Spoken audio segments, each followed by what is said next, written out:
नमस्कार। आज एक मज़ार की बात करते हैं। शराब और शबाब के शौकीन मुग़ल बादशाह मोहम्मद शाह की मज़ार पर आज भी हिस्टीरियाग्रस्त महिलाएं आती हैं। मोहम्मद शाह का जन्म 1702 ईस्वी में हुआ था। उसका पूरा नाम अबू अल फतह रोशन अख्तर नसीरुद्दीन मोहम्मद शाह था। 27 सितंबर सन 1719 ईस्वी को वह सिंहासन पर बैठा था। उसके शासनकाल में बंगाल, बिहार, उड़ीसा, अवध तथा दक्कन के भाग मुगलिया सल्तनत से अलग हो गए। वह हरदम शराब और शबाब से मस्त रहता था।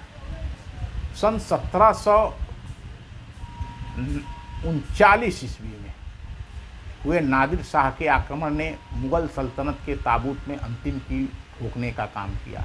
नादिर शाह ढेर सारे हीरे जवाहरात के साथ साथ मुग़लों का इतिहास प्रसिद्ध तख्ते ताउस भी अपने साथ ले गया। विश्व प्रसिद्ध कोहनीर हीरा भी ईरान पहुंच गया। मोहम्मद शाह, जिसने अपने पूरे शासनकाल में एक भी लड़ाई नहीं लड़ी थी, वह पशुओं की लड़ाई का दीवाना था। उसका हरम जो था वो मीलों लंबा था, जिसमें पुरुषों का प्रवेश वर्जित था। जब बादशाह एक बार अपने हरम में प्रवेश कर जाता तो महीनों वहीं पड़ा रहता।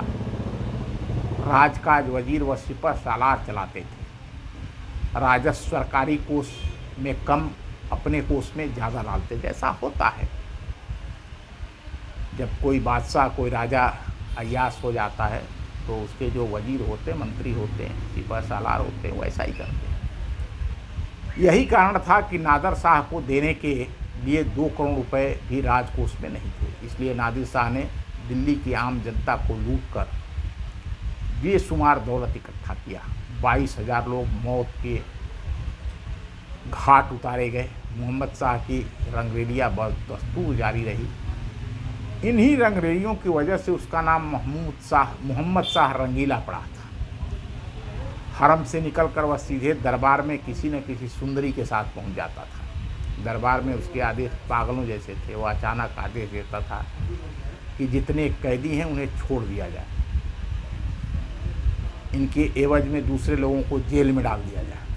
सिपाही सड़क चलते हुए लोगों को पकड़ कर उन छोड़े हुए कैदियों के बदले जेल में डाल देते हैं। कई बार वह भरे दरबार में अपने वस्त्र उतार फेंकता था। देखा देखी दरबारी भी यही करते थे। नंगों की फौज की मौज हो जाती। दरबार में ही पीने पिलाने का दौर शुरू हो जाता। दिल्ली में मोहम्मद शाह रंगीला हर उस लड़की या औरत को अपने हरम में मंगवा लेता था जो उसकी जच जाती थी। हिंदू औरतें लंबा घूंघट निकालने लगी। मुस्लिम महिलाएं बुर्के के बगैर बाहर नहीं निकलती। ये सबको पता है, मुगलिया पीरियड में ही ये घूंघट और बुर्के का चलन शुरू हुआ। त्रस्त लोग अपनी चारदीवारी ऊंची कराने लगे। कहीं से भी भनक मिलने की देर होती, उसकी सनक उस पर सवार हो जाती। बादशाह के अनुचरों का दिल्ली के चप्पे चप्पे पर पहरा था।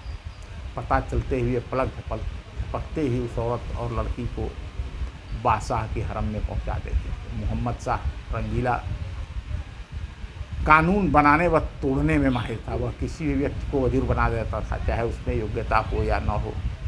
उसने अपने एक घोड़े को मंत्री पद दे रखा था, जिसे बिला नागा दरबार में हर रोज़ हाजिर किया जाता था। कई बार ऐसा भी देखा गया कि शाम को उसने लोगों को ओहदे और इनामात बांटे, पर सुबह उनसे तमाम इनामात और ओहदे छीन लिए गए। वह खफ्ती आदेश देता था, कल सभी जनाना कपड़े पहनकर दरबार में आएंगे, और सभी आते थे। सनकीपन से इतर महमूद शाह रंगीला ने कुछ अच्छे काम भी किए। औरंगजेब के समय में जो मौसीकी जमनदोज हो चुकी थी, उसे बाहर लाने पर वह उस पर फिर से सही मुकाम पर पहुंचाने वाला यह पागल बादशाह मोहम्मद शाह रंगीला ही था। उसने ही दरबार में कव्वाली गाने की परंपरा शुरू कराई। वह ख्याल गायकी को प्रोत्साहित किया। दरबारी मुजरे उसकी ही देन है। अर्थात आप यह मान सकते हैं कि दिल्ली के दरबार में कव्वाली गाने की परंपरा, ख्याल गायकी, मुजरे की परंपरा और शेरवानी पहनने की शुरुआत इसी मोहम्मद शाह रंगीला के ज़माने में हुई थी।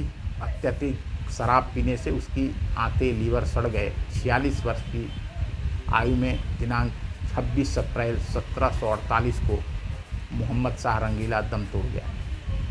उसकी सीधी सादी मज़ार सूफी संत हजरत निजामुद्दीन औलिया के मज़ार के पास बनाई गई। यह मज़ार जो निजामुद्दीन औलिया के मज़ार है उसके पास ही है, और हजरत निजामुद्दीन औलिया की मज़ार पर बहुत लोग आते हैं, चादर चढ़ाते हैं, मन्नत मांगते हैं।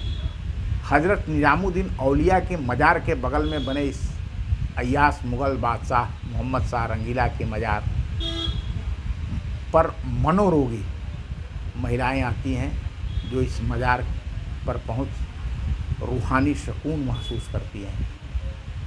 तो अब की बार जब आप